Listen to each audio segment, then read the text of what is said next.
Salut tout le monde, bienvenue dans une nouvelle série de vidéos sur la Côte-Nord. Aujourd'hui, pour le premier épisode, je suis à Port-Cartier. Puis je veux essayer de relier Port-Cartier au relais Gabriel en traversant la réserve faunique de Port-Cartier puis ensuite des chemins forestiers. Sur Google, il n'y a pas un trajet déjà prédéfini.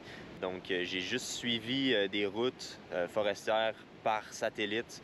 Puis de ce que j'ai vu, c'est censé fonctionner, mais c'est ce qu'on va voir. Sinon, je sais qu'il y a une façon de relier Manic 5 à Port-Cartier, justement par la réserve faunique, puis un chemin forestier que je sais qui est praticable.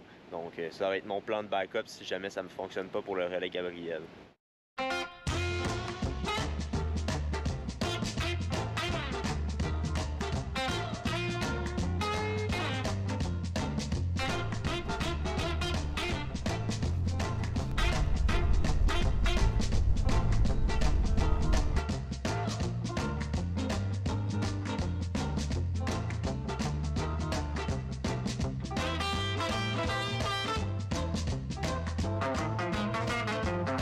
La route est relativement belle. Il y a certains bouts qui sont un peu plus planche à laver. Puis il y a aussi certaines places qui a de la gravelle un peu plus épaisse. Pas des gros morceaux, mais plus épais de gravelle. Ça fait que c'est un peu mou. Mais c'est pas super accidenté. Mais je suis encore dans la réserve faunique. Donc après ça risque d'être peut-être plus accidenté. Je sais pas. Donc mon premier arrêt de la journée, c'est le sentier des chutes McDonald's. C'est un petit sentier d'1 kilomètre environ. Ça allonge la rivière. À date, c'est vraiment beau.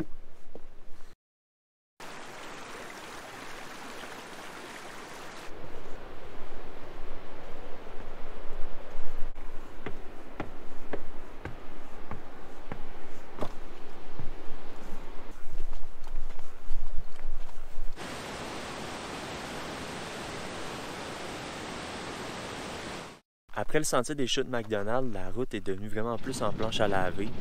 Fait que je me suis arrêté pour baisser la pression de mes pneus. Normalement, elles sont à 35 PSI, puis là, je les ai mis à 30. On va voir quelle différence ça fait. Pour vrai, la différence est énorme. J'aurais dû faire ça avant.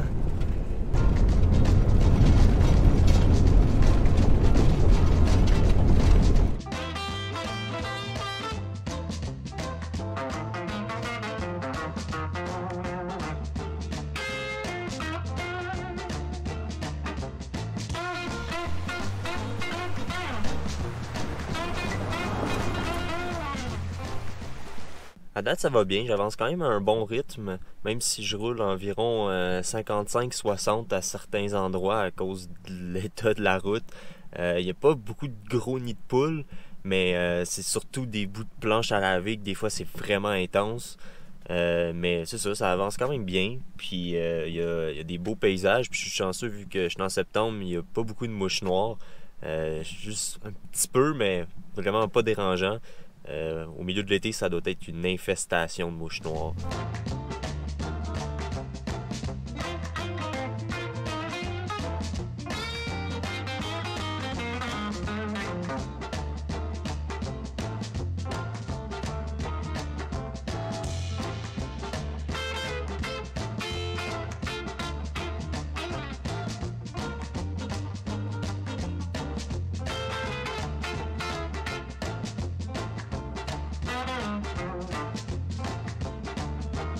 J'approche du bout de la réserve faunique. Je viens de monter un peu sur une montagne, puis là, je suis en train de redescendre. La vue est vraiment belle. On ne voyait pas grand-chose parce qu'il y a quand même beaucoup d'arbres de chaque côté de la route, mais quand on voit des vues comme ça fait du bien.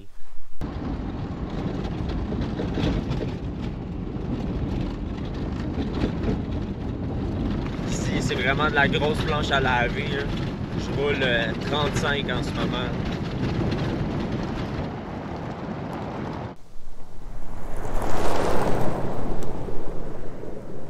En checkant ma route sur Google Satellite, j'ai remarqué cette étrange affaire-là. Et je me demandais c'était quoi. J'ai décidé de venir voir comme c'était pas loin de ma route. Puis c'est une cour à bois finalement. Donc, là, il y a une grosse grue qui travaille. Puis plus loin là-bas, on voit des grosses piles de bois. Je ne vais pas trop m'approcher parce que je pense que c'est sur un terrain privé puis je veux pas y déranger. Puis dans le fond, c'est juste à côté de la voie ferrée. La voie ferrée qui est là, c'est celle qui s'en va à Fermont. Ici, c'est vraiment de la grosse planche à laver. Je sais pas trop m'approcher parce que je pense sur un terrain privé puis je veux pas y déranger. Puis dans le fond, c'est juste à côté de la voie ferrée. Puis la voie ferrée qui est là, c'est celle qui s'en va à Fermont.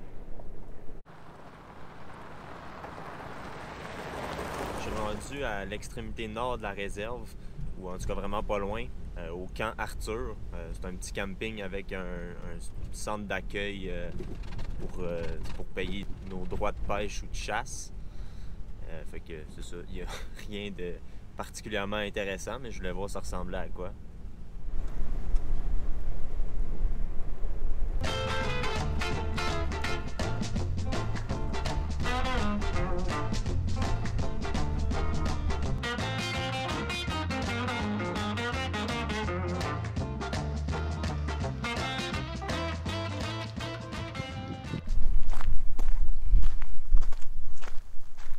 C'est tellement beau puis paisible ici.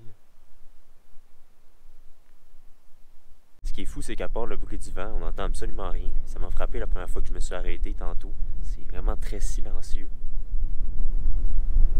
Vous devez vous demander, j'ai croisé combien de personnes à date.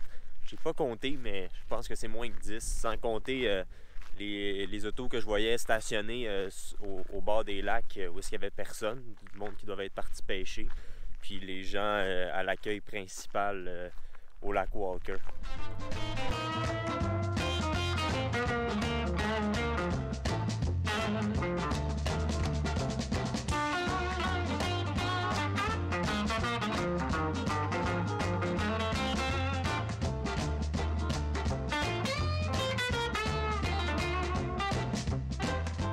Hey, la vue ici est vraiment belle.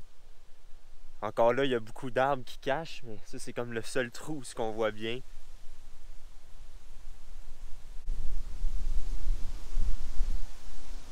Ce qui est incroyable, c'est que même avec une belle vue comme ça sur une grosse étendue de territoire, on voit même pas d'objets faits par l'être humain. Il y a comme rien autour. C'est vraiment fou. Donc je suis rendu à la frontière de la réserve faunique. C'était plus grand que je pensais. Je sais pas, l'état du chemin va avoir l'air de quoi plus loin. J'ai hâte de voir. L'état du chemin est assez variable. Des fois, le chemin est comme 2 fois plus large qu'en ce moment, puis il est bien beau. D'autres fois, c'est beaucoup de grosses roches avec de la planche à laver ou des gros nids de poules. Ici, il est pas si pire. Mais en ce moment, je roule à 30. Il y a des fois que je peux rouler 60, 65. C'est vraiment pas constant, en fait.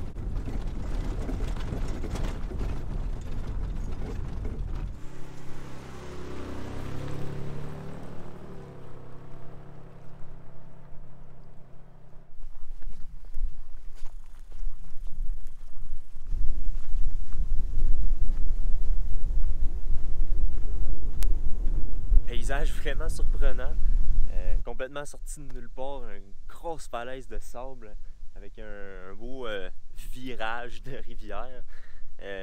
C'est vraiment beau. Je viens tout juste de passer une intersection pour m'en aller plus vers le relais Gabriel.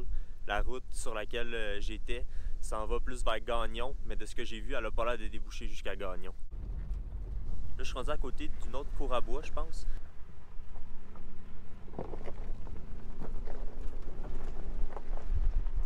Donc cette cour à bois-là, c'est bien ça. C'est peut-être plus un centre de tri là, de ce que je vois sur satellite.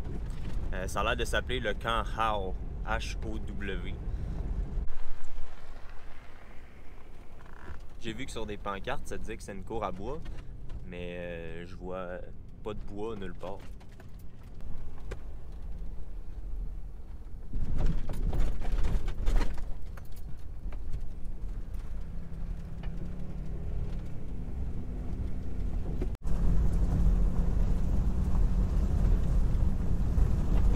C'était un peu un labyrinthe, cette cour à bois-là. Il y avait plusieurs petits chemins.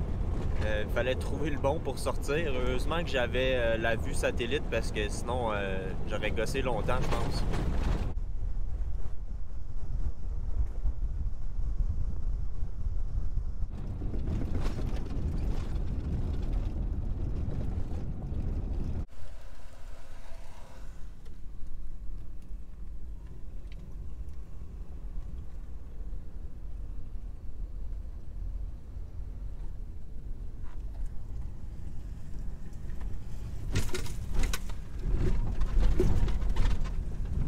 J'ai dépassé ce que je pense être la dernière rivière avant d'arriver au relais Gabriel.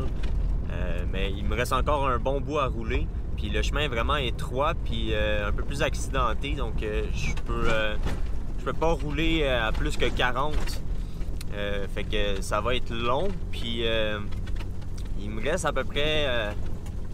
c'est vraiment dur à dire. J'estime peut-être 1h30 ou 2 heures, mais j'ai aucune idée si c'est vraiment ça ou pas. Fait que je vais arriver probablement un peu de noirceur au relais Gabriel. Là, il est 4h45. Fait que j'espère arriver vers 6h, 6h30 au relais Gabriel.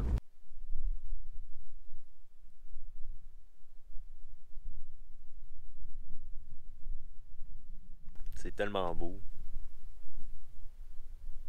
Avec la luminosité du soleil qui commence à se coucher, c'est encore mieux. Mais ça me rappelle aussi qu'il faut que je me grouille puis que j'arrive. Je viens de trouver une place sur cette plateforme-là, puis quelques antennes.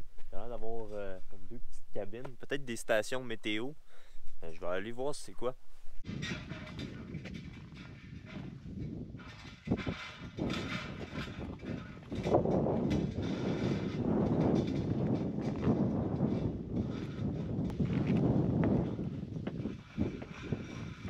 Donc finalement, c'est une station hydrométéorologique. Je sais pas trop c'est quoi. Je suis en train de me demander si ça serait pas une plateforme d'hélicoptère. Ça aurait de l'allure parce que sinon je vois pas à quoi ça pourrait servir. C'est pas comme s'il y avait un sentier qui passait ici puis que c'était pour mettre une tente. La vue est quand même incroyable. Des montagnes à perte de vue tout le tour. Bon, le chemin est rendu un peu plus beau puis plus large surtout. C'est le fun parce qu'il y a des places que les arbustes frottaient des deux bords de la vanne. C'était pas super le fun. Là, il y a encore quand même des grosses roches, mais je peux rouler plus vite parce que le chemin il est plus beau. Là. Il y a moins de trous puis il n'y a pas de planche à laver. Fait que ça fait du bien.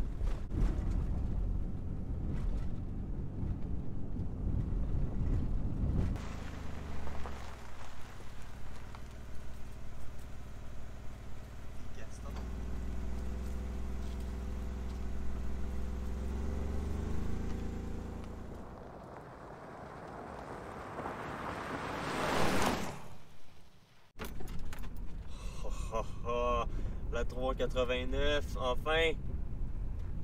Finalement, il est 6h20.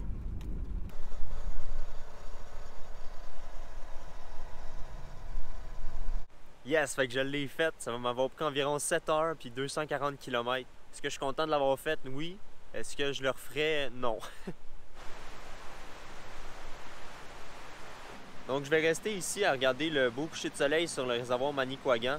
Après ça, je vais me déplacer un peu plus loin pour me trouver un spot où coucher. Puis demain, je vais essayer de monter le mont Arfan. Si vous êtes des OG de ma chaîne, vous vous souvenez que je l'ai monté en 2021 pendant mon road trip à Terre-Neuve, quand je suis passé par ici. Ma pauvre vanne, elle a mangé la claque. Elle a des blessures de guerre.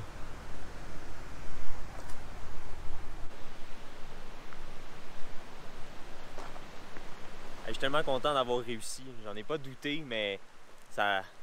je suis vraiment content de l'avoir fait. Ça fait depuis 2 ans que je sais qu'un chemin semblable existe. En fait, c'est un gars que j'ai rencontré à Fermont il y a 2 ans quand je suis allé. Il m'a parlé d'un chemin qui relierait Gagnon à Sept-Îles, qui appelait le chemin de la Brouche. J'ai regardé, comme je disais tantôt, j'ai pas vu de route qui débouchait à Gagnon, mais j'en ai vu une qui semblait déboucher au relais Gabriel, puis j'ai bien vu que c'était le cas. Puis je savais qu'elle pouvait déboucher à Manic 5.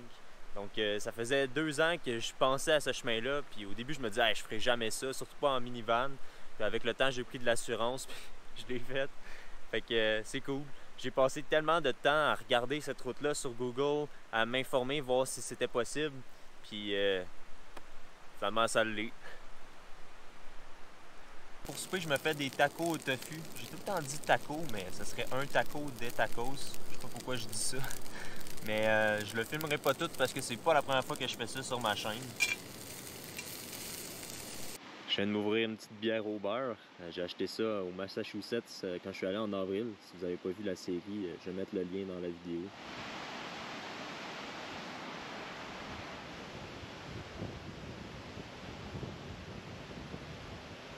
Donc en dessous de ça, j'ai mis du fromage puis de l'avocat.